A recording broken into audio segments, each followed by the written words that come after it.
Fala pessoal, beleza? Mais um vídeo aqui no canal e dessa vez nós iremos, não é muito diferente do que a gente já tem feito aqui no canal, nós iremos falar sobre essa HQ maravilhosa que eu tenho aqui na mão, né, nas minhas mãos, e que eu fiz a leitura recentemente, acho que eu terminei na semana passada, fiz algumas marcações aqui. Essa HQ aqui é aquele tipo de material, aquele tipo de obra que você termina de ler e você fica ainda pensando naquilo, você fica ainda remoendo aquilo, sabe? De tão profundo que é as abordagens, né, que é feita, que tanto no roteiro quanto na ilustração, como a ilustração consegue, né, expor muito bem as ideias do roteiro. Cara, é impressionante, é impressionante. Então, assim, nesse primeiro momento, antes da gente iniciar aqui o vídeo, eu preciso falar sobre um aspecto mais teórico, mas que vai entender, vou ser bem didático aqui, bem simples, para vocês entenderem aqui a proposta. Deixa eu só voltar aqui para minha colinha. Deixa eu falar aqui com vocês o seguinte, uma coisa muito séria. Deixa o like aí, gente. Dá um like aí, compartilha aí o vídeo para ajudar a gente. Bom, importante. Antes de falarmos aqui do que se trata cidade, não dá para falar de tudo sobre cidade, eu vou pegar os pontos principais e vou ficar assim, bem por cima mesmo, para não dar nenhum spoiler. Aquela coisa mesmo que eu sempre falo da estrutura narrativa, como que é muito bem feito, a proposta filosófica que tem aqui dentro, que é bem interessante. Mas antes de falar sobre HQ, sobre o personagem principal, sobre o que é essa cidade, eu preciso comentar com vocês rapidamente sobre, durante a leitura eu lembrei muito de dois conceitos que eu tive contato um tempo atrás através de um podcast, o saudoso Anticast, que inclusive tem outros vídeos que eu gravei aqui no canal e mencionei o Anticast algumas vezes e já coloquei link para vocês aqui, enfim. E já perceberam que eu amo, né? Que eu gosto muito desse tipo de mídia, né? Que é o podcast. O podcast, ele tem um poder, uma forma muito interessante de inserir conhecimento. De forma muito interessante, descontraída. Enfim, nesse podcast você tem ali a participação de um estudioso, né? Um cara que acho que é um geógrafo, professor de geografia, que apresenta pra gente dois conceitos, que é a teoria da deriva, que, veja bem, não tem nada a ver com a deriva continental, e a psicogeografia. Uma complementa a outra. Então vamos lá. Do que se trata então a teoria da deriva? A teoria da deriva é uma proposta que surge na França com Guy Debord, ali no final de 1958 mais ou menos em diante. Você, enquanto indivíduo, vivendo numa cidade, você tem ali, por exemplo, a deriva. É você sair de um ponto e começar a andar. Que você vai andando por locais sem nenhum planejamento, sem nenhum, por exemplo, um roteiro. Você vai totalmente improvisando a sua deriva, ou seja, a sua caminhada sem planejamento. E essa caminhada sem planejamento é chamada de deriva. Você vai andando, deu na telha de virar, você sentiu uma coisa de virar a rua, você vira aquela rua e vai andando. E durante essa caminhada você vai registrando numa espécie de diário o que você vai sentindo, o que você vai percebendo desses locais, que podem ou não ser conhecidos de você. Você pode ou não conhecer aqueles locais, e muitas vezes durante a deriva você pode até encontrar locais que você não conhecia, encontrar estabelecimentos diferentes, por exemplo, encontrar praças que você jamais sabia que existia aquilo. Então a proposta da deriva é de você fazer essa caminhada, redescobrir o local que você habita e registrando sentimentos, sensações, a afetividade, o afeto, né? O que você sente daquele local. Já teve a impressão, por exemplo, de você passa por um local pela cidade que você mora, por exemplo, e você tem uma sensação de que é um trecho feio da cidade. Ah, esse trecho aqui da cidade é muito feio. Ah, esse trecho aqui é muito aconchegante. Então é basicamente isso que propõe a teoria da deriva. E essa palavrinha, né, a deriva, ou a pessoa que faz a deriva, isso me lembrou muito na hora que eu estava lendo a obra. Dito isso, corta. Vamos lá. Aqui nós temos a obra da editora Comic Zone e basicamente é o seguinte, Cidade, a primeira edição é de 1982. O trabalho, né, em parceria desses dois caras aqui, né, Juan Jiménez. Juan Jiménez aqui ele fica responsável pela ilustração, que aqui, por exemplo, no marcador de texto, quem, por exemplo, viu aquela HQ que eu apresentei aqui um tempo atrás, Escória, ele é o artista, né? Ele que faz a ilustração de Escória, basicamente. O cara, ele tem um traço setentista, né? Até porque a obra é de 1982, então ele tem um traço setentista, oitentista muito bonito, muito interessante. E, que maravilha, uma furadeira. Que ótimo. Enfim, e o roteiro aqui é o roteiro do Ricardo Barreiro. Ricardo Barreiro, inclusive, que fez também o roteiro de uma outra HQ que eu ainda não apresentei aqui. Talvez eu possa trazer ou não, que é uma que a editora Comic Zone também publicou, que na verdade são duas HQs em um único volume, que é A Fortaleza Móvel e O Mundo Subterrâneo. Essa HQ, o roteiro dela, o texto, né, do Ricardo Barreiro, o roteiro não é tão interessante, mas a ilustração, agora eu não vou me lembrar quem que fez a ilustração. A ilustração é impressionante, impressionante. Quando eu apresentar ela aqui, vocês vão entender por que ela é impressionante.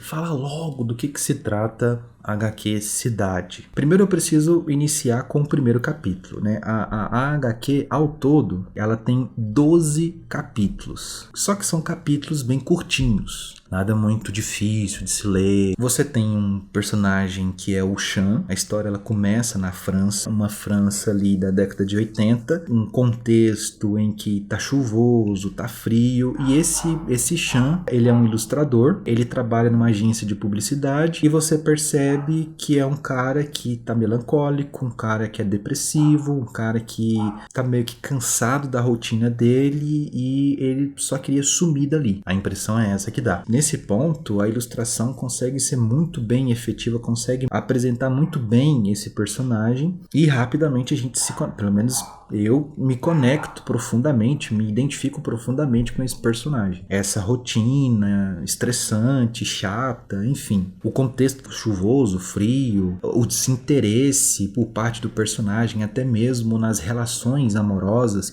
na relação amorosa que ele tem, um completo desinteresse. E durante a trajetória dele voltando para casa, eu preciso fazer essa primeira parte para entender, para contextualizar para vocês. E aí durante o retorno, ele tem uma discussão ali com a parceira dele, depois de uma noite na boate e tudo mais, e ele tá retornando para casa dele. No que ele tá retornando, ele vira uma rua e fala assim, isso aqui tá perto de casa, então eu posso ir a pé, não preciso nem de chamar um táxi. Ele vira uma rua, vira outra, e até que ele vira num beco. No que ele vira no beco, ele tá pensando em outras coisas e tá caminhando. Só que em determinado momento, quando ele se dá conta, ele para e fala, mano, onde é que eu tô? Eu não conheço esse local. Que lugar é esse? E ele, sem perceber, ele é simplesmente transportado. Isso não é explicado, tá? A obra não é de ficção científica. Ele é transportado para um outro local. Um local totalmente diferente do que ele conhecia. Isso também pode lembrar, para quem conhece, lembra também os relatos de Sete Além, por exemplo. Quem já viu falar sobre os relatos de Sete Além, quase todos os relatos são assim, a pessoa tá dentro do ônibus e de repente ele já tá em outro local. Ele percebe que ele tá em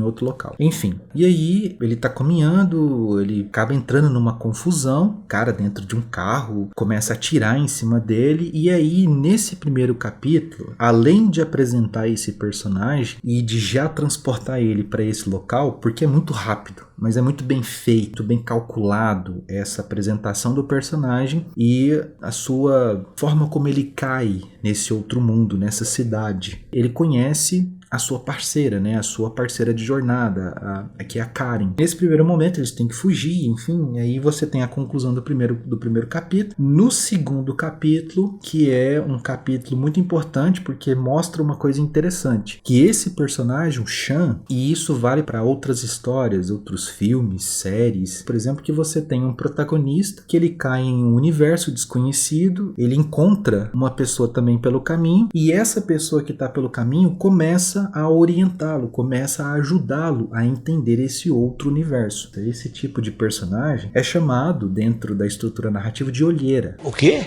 Olheira não, orelha. O personagem orelha é aquele que ele não sabe de nada, portanto, ele é basicamente nós, o espectador, o leitor, e enquanto ele é esse personagem que ele não conhece esse local, o outro parceiro ou a parceira, né, faz esse contraponto, vai ensinando para ele, orientando para ele. Então é muito isso. O Chan, basicamente, representa o próprio espectador, o próprio leitor. Enfim, segundo capítulo, Sem Saída. Nesse capítulo Sem Saída é o momento em que a Karen, essa nova personagem, ela se apresenta para ele e vai explicando aos poucos. Ela explica que ela está há 5 anos presa naquele local, que ela já procurou a saída e desistiu de encontrar, então agora ela só está sobrevivendo naquele local. Ela está sobrevivendo um dia depois do outro e que não tem saída. Que existem pessoas também, outras pessoas também, que estão naquele local há muito mais tempo. E aí é onde que tem um ponto que aí você precisa da suspensão de descrença. Que ela fala assim, que existem pessoas de diferentes nacionalidades, existem pessoas de diferentes tempos também,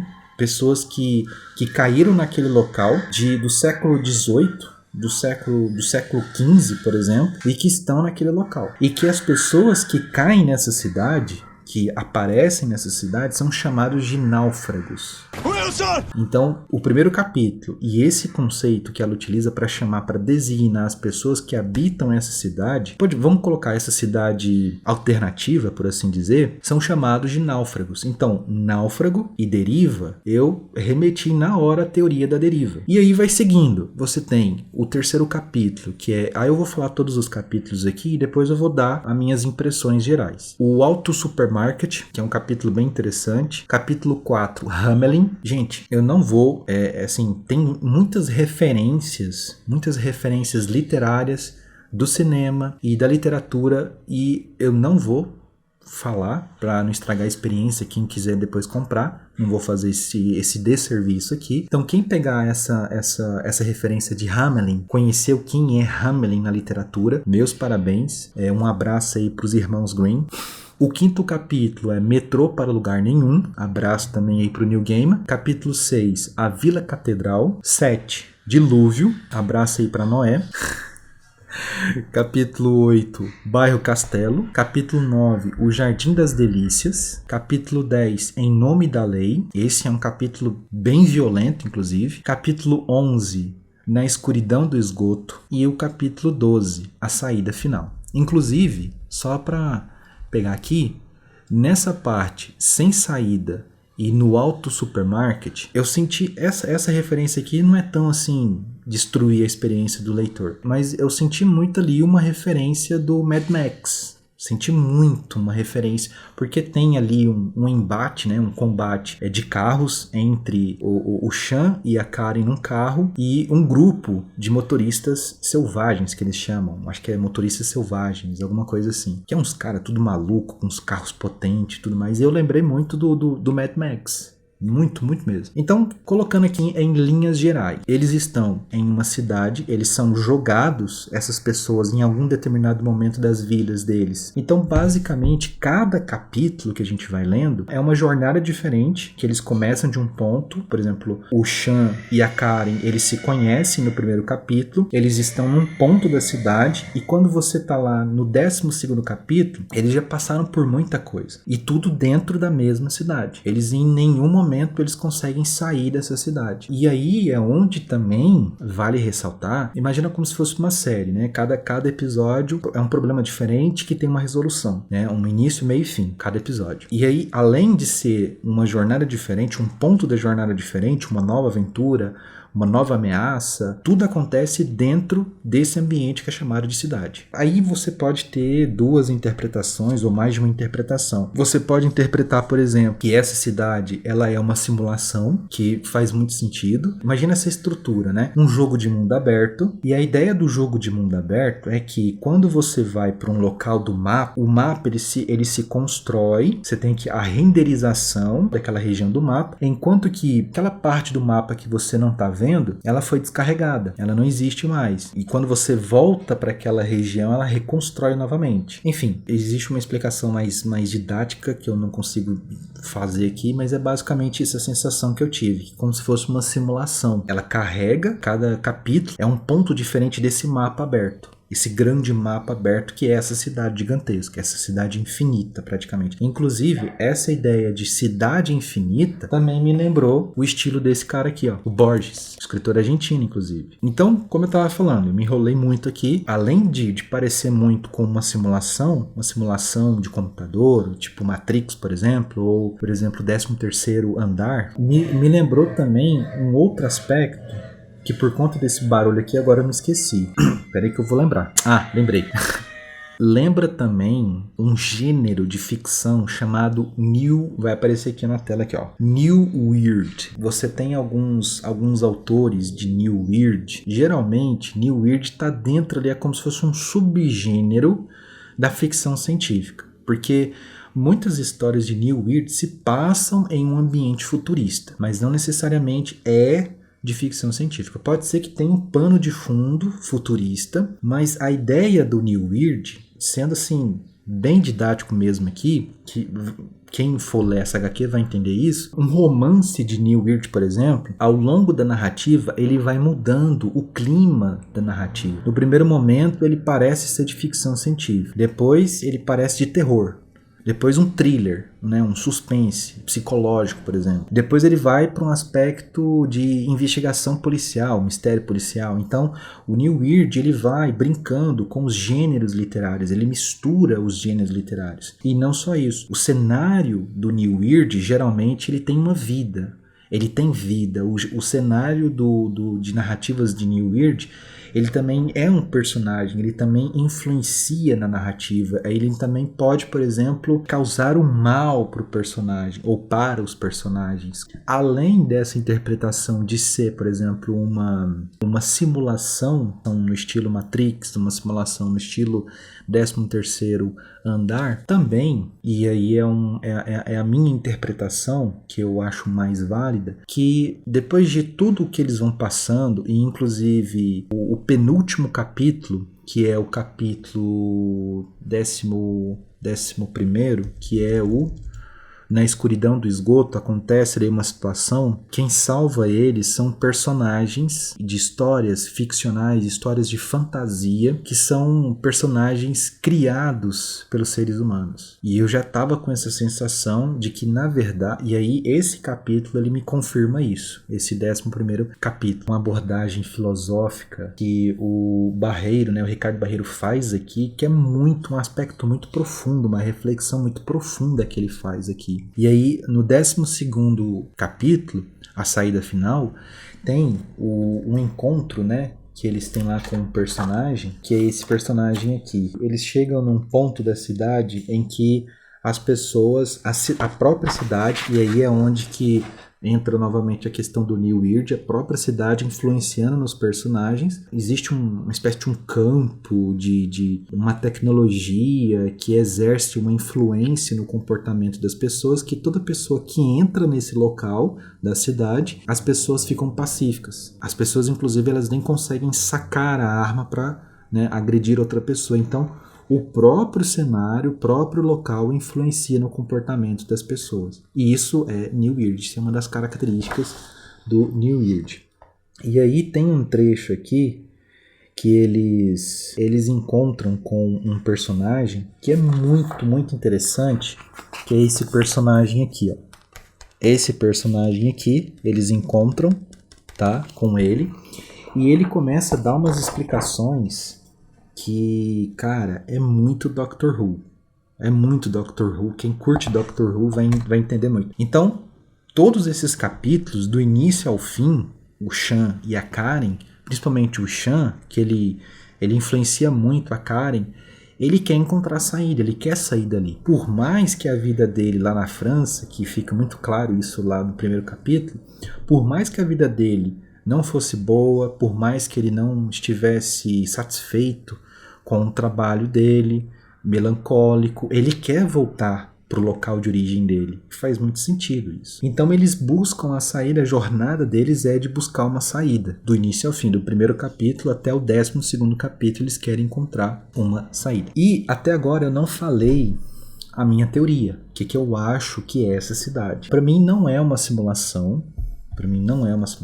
Porque não deixa claro que é uma simulação. E segundo, como eu falei, ao longo da leitura, eu vou tendo ali, existem algumas referências literárias, principalmente as referências literárias. E quando chega no 11º capítulo, que é aquele capítulo que eles estão dentro do esgoto, e tem um diálogo entre o Shan e esses personagens de histórias de fantasia, de terror, são criaturas que foram criadas pelos seres humanos e que estão ali naquele ambiente, eu tenho para mim que essa cidade do infinito, ela é uma representação, ela é uma alegoria, por assim dizer, mas eu acho que ela é mais uma representação de um conceito que eu acho muito bacana, um conceito que inclusive foi muito estudado, né, por diferentes pensadores, inclusive ao longo da história, que é o imaginário. Para mim, essa cidade, ela representa o imaginário, é uma representação do imaginário. E, por exemplo, como você tem diferentes aspectos, né, cada capítulo mostra pra gente uma aventura diferente, um problema diferente que os dois personagens eles precisam resolver, e que, por exemplo, as pessoas que estão inseridas ali, algumas pessoas, praticamente grande parte das pessoas estão há muito tempo nessa representação do imaginário, eles desistiram de buscar uma saída. Então eles tentam, eles buscam então uma forma de sobreviver, uma forma de viver então ali naquele local, de se estabelecer naquele local. Tanto que tem o episódio Bairro Castelo, por exemplo. O Bairro Castelo é um local que eles encontram que é totalmente fortificado, né, uma fortaleza totalmente fortificada e guardada, né, por guardas em cima dessas muralhas, e basicamente você tem toda uma civilização, todo um grupo de pessoas, uma comunidade, por assim dizer, uma grande comunidade que habita aquele local. E aí, quando eles entram, a única exigência que o guarda fala para eles entrarem, a única exigência é que eles têm que entregar as armas deles. E a partir do momento que eles são recebidos por um guia turístico, por assim dizer, um guia que vai mostrando para eles, vai fazendo um tour, né, por esse bairro Castelo e vai mostrando os aspectos. E aí, se eles resolverem largar as armas e morar ali e viver ali, a única condição que eles impõem é que você precisa, a partir do momento que você aceita viver aqui, você tem que aceitar as nossas regras. Se você não quiser, a gente entrega suas armas e você pode ir embora, tranquilo. Só que assim, acontece uma situação e eles percebem que, não, a gente não pode ficar aqui, a gente precisa seguir buscando uma saída desse local, que a gente vai ficar maluco. E a gente percebe que as pessoas que se tornam, por exemplo, os náufragos, né, que não estão mais em busca da saída, algumas se comportam como NPCs de jogos, por exemplo. Um comportamento bem estranho, um comportamento bem louco, inclusive. Parece que a pessoa está num estado de loucura, inclusive. No capítulo Em Nome da Lei, é um capítulo que deixa muito claro isso, que algumas pessoas, elas ficam realmente loucas. Elas ficam realmente loucas e acham que estão certas, né, em certo sentido. Na cabeça delas, elas estão certas. Então, para mim, concluindo aqui, essa grande jornada de Shan e Karen é, na verdade, uma representação do imaginário. Por que é uma representação? Pode ser uma alegoria para falar sobre depressão, uma alegoria para falar sobre os desafios da vida, por exemplo. Né? Quando você tem uma história que ela é muito simbolista, ela tem muitos símbolos, ela tem muitas camadas, até mesmo o nome dos personagens é cheio de simbolismos, né? Cheio de anagramas, por exemplo, você pode desconfiar, não é 100% isso, mas você pode desconfiar que sempre é uma alegoria de algum aspecto abstrato da realidade, por exemplo. Então, fica aqui a minha indicação de Juan Jiménez, e Ricardo Barreiro, que é uma HQ que vale todo o investimento e não vai se arrepender de comprar essa HQ. Enfim, espero que vocês tenham gostado. Deixa o like aí, compartilha. Deixa também um comentário aí, o que você achou, o que você... Se você pegou alguma referência do que eu falei aqui, e tudo que eu falei aqui eu vou estar colocando imagem. Obviamente eu coloquei imagem, né? Você obviamente assistiu o vídeo, viu que eu coloquei imagem. E também as referências. Eu vou estar colocando todos os links aqui na descrição. Valeu? Abração e até a próxima.